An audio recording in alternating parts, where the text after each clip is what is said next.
সুপ্রিয় শিক্ষার্থী বৃন্দরা, আসসালামু আলাইকুম। আশা করি সবাই ভালো আছো। আজকে তোমাদের মাঝে আমি একটা ম্যাথ নিয়ে আসলাম। 13.1 এর একটি সমস্যা নিয়ে আসছি। তো এটা সমাধান করবো আমরা আজকে। তো এখানে দেখো, পিতাপুত্রের এই অঙ্কটা পরীক্ষায় বারবার আসে, ঘুরে পেঁচায় এইভাবে ওইভাবে। হ্যাঁ, এই অঙ্কটা বারবার আসে। তো এই অঙ্কটা যদি একবার তোমরা সমাধানের কৌশলটা জেনে যাও, তাহলে বারবার যেভাবে আসুক এই কৌশলটা তোমরা অবলম্বন করে পরীক্ষায় দিতে পারবা। আচ্ছা, তো এখন দেখো, এখানে প্রশ্নটা হচ্ছে পিতা ও পুত্রের বর্তমান বয়সের অনুপাত 7:2 এবং 5 বছর পর তাদের বয়সের অনুপাত হবে 8:3 হবে। তাদের বর্তমান কার বয়স কত? তো দেখো, এখন এইখানে কিন্তু আমাকে বর্তমান বয়সের একটা অনুপাত দিয়ে দিচ্ছে, তাই না? বর্তমান বয়সের একটা কি দিয়ে দিচ্ছে? অনুপাত দিয়ে দিচ্ছে। তাহলে এটা যদি আমরা সমাধান করি, তাহলে কিভাবে করতে পারি? মনে করি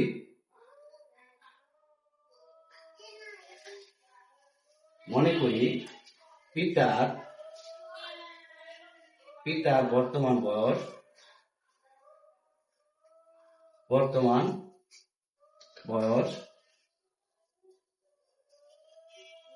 7x। কারণ পিতার বর্তমান বয়সের একটা অনুপাত কিন্তু আমাকে এখানে দিয়ে দিয়েছে। দেখো, পিতার এবং পুত্রের, পিতারটা কত দিচ্ছে? 7, আর পুত্রেরটা কত দিচ্ছে? 2। তাহলে তাহলে পুত্রের কি হবে? পুত্রের বর্তমান বয়সের অনুপাত হবে 2 অনুপাত বছর। এখন একটা জিনিস লক্ষ্য করো, যদি বর্তমান বয়স, তোমার বর্তমান বয়স যদি আমি বলি 10, তোমার বর্তমান বয়স কত? 10। তাহলে আবার যদি আমি একই প্রশ্ন করি 5 বছর পর, তাহলে তোমার কত বয়স হবে? সিম্পল, তোমার বয়স বর্তমানে 10, তাহলে এটার সাথে তুমি কি করো? 5 যোগ করে দিবা। 5 বছর পর তোমার বয়স কত হবে? 15। কারণ তোমার বর্তমান বয়স কত? 10। তাহলে 5 বছর পর তোমার বয়স কত হবে? 15। ওকে, তাহলে এখন দেখো, আমাকে বলছে 5 বছর পর তাদের বয়স হবে। আচ্ছা, সুতরাং 5 বছর পর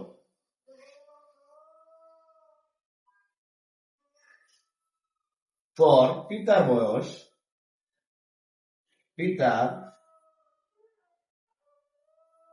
বয়স হবে, পিতার বর্তমান বয়স কত? পিতার বর্তমান বয়স হচ্ছে এটা, আমরা ধরে নিচ্ছি পিতার বর্তমান বয়স কত? 7x। আচ্ছা, তাহলে এখানে পিতার বর্তমান বয়স 7x। যেহেতু আমি বলছি 5 বছর পর, এখন তোমার বয়স যদি 10 হয়, তাহলে 5 বছর পর তুমি কি করবো? 5 যোগ করবা। তাহলে এখানে আমরা কি করবো? 5 যোগ করে দেবো। ওকে, ব্র্যাকেট দিয়ে বছর দিয়ে দেবো। ওকে, সেম ভাবে, সুতরাং 5 বছর পর পুত্রের বর্তমান বয়স হবে, এখানে হবে পুত্রের বর্তমান বয়স হবে। তাহলে পুত্রের বর্তমান বয়স কত? আমরা এখানে কত ধরছি? পুত্রের বর্তমান বয়স মনে করে নিচ্ছি 2x। তাহলে 2x প্লাস, যেহেতু 5 বছর পর, 5 বছর পর। ওকে, এ পর্যন্ত ক্লিয়ার। এখন দেখো, আমি কিন্তু পিতা এবং পুত্রের বর্তমান একটা বয়স বের করছি না? পিতা এবং পুত্রের বর্তমান বয়স একটা বের করছি। আবার প্রশ্নে আমার দেওয়া আছে 5 বছর পর তাদের বয়স। দেখো, এখানে কিন্তু পিতা ও পুত্রের বর্তমান বয়স বের করছি দুইটা, আর 5 বছর পরের একটা বয়স বের করছি। এটা হলো 5 বছর পরের বয়স, এটাও 5 বছর পরের বয়স। একটা হলো পিতার বয়স, একটা হলো পুত্রের বয়স। এখন দেখো, 5 বছর পর তাদের বয়সের একটা অনুপাত দেওয়া আছে, আমি বর্তমানের অনুপাত নিয়ে কাজ করছি। এখন কি করতে হবে? 5 বছর পরের প্রশ্নের কাজ করতে। তাহলে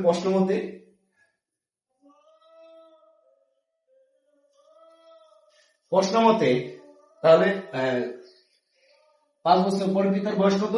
5 বছর পরে পিতার বয়স হচ্ছে 7x প্লাস 5। যেহেতু অনুপাতে আছে, তাহলে আমার কি কিসে আছে? অনুপাতে আছে। তাহলে আমি এখানে অনুপাত দিয়ে দিই, যেহেতু অনুপাত আছে, তাহলে আমি এটা দিয়ে দিলাম। তাহলে এটা কি আছে? 2x plus 5।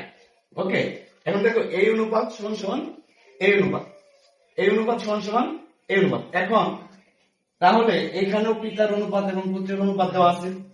তাহলে কি হবে? এই অনুপাত, এখানে পিতা ও পুত্রের 5 বছর পরে পিতা ও পুত্রের যে অনুপাতটা সেটা দেবো। কারণ কি? আমরা 5 বছর পরের একটা বয়স বের করছি, প্রশ্নে 5 বছর পরের একটা বয়স দেওয়া আছে। তাহলে প্রশ্নে যেহেতু অনুপাতে দেওয়া আছে, এই জন্য আমরা 5 বছর পরের যে বয়সটা বের করছি, এটা অনুপাত আকারে দিচ্ছি। ঠিক আছে? আচ্ছা, অনুপাত মানে কি? অনুপাত মানে ভাগ।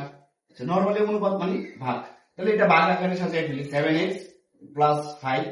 আর এটা যদি ভাগে চলে আসে, তাহলে 2x প্লাস 5। সমান সমান, এটাও আমরা এই পাশেটাও কি করব, ভাগ আকারে সাজিয়ে দেব। ওকে, আচ্ছা এই অংশটুকু আমি মুছে দেই, দেখো উপরের অংশটুকু আমি মুছে দেই। আচ্ছা এখান থেকে বুটটা ছোট তো এই জন্য বারবার ইয়া করতে হয়, তোমরা একটু ভালো করে টান কোন দিয়ে দেখলে বুঝতে পারবা। ওকে, এখন দেখো এখন এটাকে আমরা আর গুণন করে দিই। আমরা তো আর গুণন সাধারণত বুঝি নাকি, এই যে এই 3 দিয়ে এই উপরে অংশটাকে গুণ করবো, তাহলে 3 দিয়ে যদি 7 কে গুণ করি কত হবে, 3 7 21।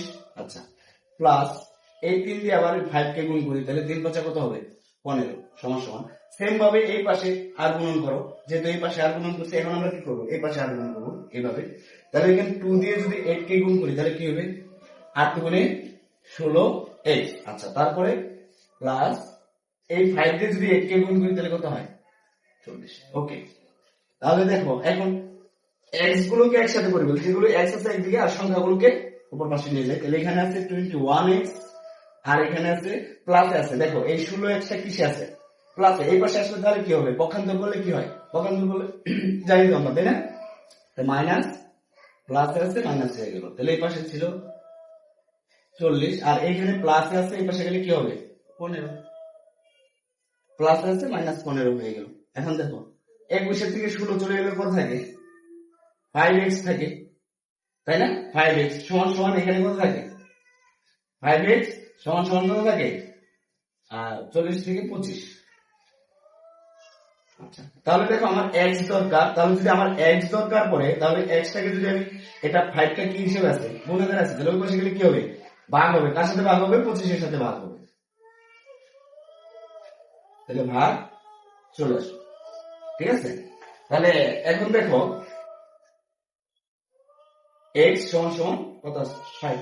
এখন আমরা x এর মান পেয়ে গেছি, এই বিষয়টা x এর মান পেয়ে গেলাম। তাহলে এখন আমার পিতার বর্তমান বয়স কত ছিল, পিতার বর্তমান বয়স ছিল 7x, কত ছিল 7x। তাহলে আমি পিতার বর্তমান বয়সের সাথে ওইটা বসে দিলাম, কারণ আমার কাছে চাইছে তাদের বর্তমান বয়স কত, তাহলে কি চাইছে, বর্তমান বয়স চাইছে। এটা আবার একটু দেখি, আর গুণন করার পরে যখন এটা আসলো, x গুলোকে একসাথে, 21 ছিল 21, 16x ছিল এই পাশে প্লাস ছিল, এই পাশে আছে মাইনাস, এই পাশে 40 ছিল, এই পাশে প্লাস ছিল 15, এই পাশে মাইনাস হয়ে গেছে। তারপরে 21 এর থেকে যদি আমরা 16 বাদ দিই, তাহলে থাকে 5, আর 40 এর থেকে যদি আমরা 15 বাদ দিই, তাহলে থাকে 25। তাহলে x টা যেহেতু 5 এর সাথে গুণ আকারে আছে, তাহলে ওই পাশে গেলে ভাগ হয়ে যায়, বা উভয় পক্ষে যদি 5 দ্বারা ভাগ করি তাও হয় আমাদের। তাহলে x আর এখানে থাকতেছে 5 5 25। ওকে, তাহলে এখন পিতার বয়সটা আমাদের বের করতে হবে। তাহলে পিতার বয়সটা যদি আমরা বের করি, তাহলে দেখো তো পিতার বয়সটা কিভাবে বের করবে। সুতরাং পিতার বর্তমান বয়স, তাহলে পিতার বর্তমান বয়স,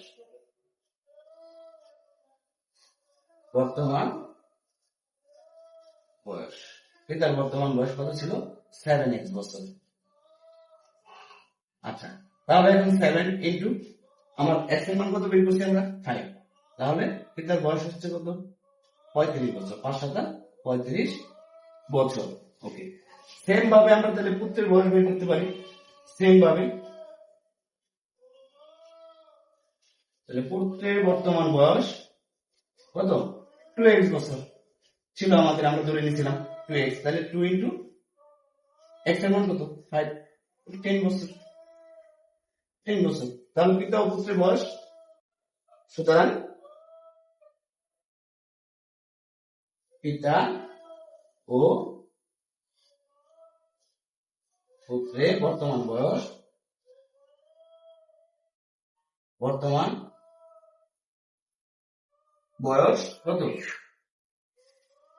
35 বছর আর 10 বছর। এটাই সুপ্রিয় শিক্ষার্থী বন্ধুরা, এটা একটু মনোযোগ দিয়ে যদি তোমরা দেখো, তাহলে খুব ইজিতে এই অঙ্কটা করে ফেলতে পারবে। এবং মোস্ট ইম্পর্টেন্ট একটা অঙ্ক, এখানে যদি অনুপাত না দিয়ে যদি এটা সমষ্টি দিত, যে সমষ্টি অত আছে, যে তাদের বর্তমান 5 বছর পরে তাদের বয়সের অনুপাত, বা অনুপাত না দিয়ে এখানে যদি সমষ্টি দিত, যে সমষ্টি অত বছর, তাহলে আমরা কি করতাম, এটা ওই আমরা যে 5 বছর পরে যে ব্যয় করছি যে বয়সটা, সেই বয়সটাকে অনুপাতে আকারে না দিয়ে কি করতাম, সমষ্টি দিয়ে দিতাম, এখানে একটা সমষ্টি দিয়ে দিতে ব্যবহার করতাম। তো সুপ্রিয় বিন্দুর শিক্ষার্থী বন্ধুরা, যেভাবে আছে এভাবে যদি তোমরা একটু মনোযোগ সহকারে থাকো, তাহলে খুব ভালো হবে ইনশাল্লাহ, আর সবাই পারবে ইনশাল্লাহ। ঠিক আছে, দেখা হবে পরবর্তী কোনো ভিডিও।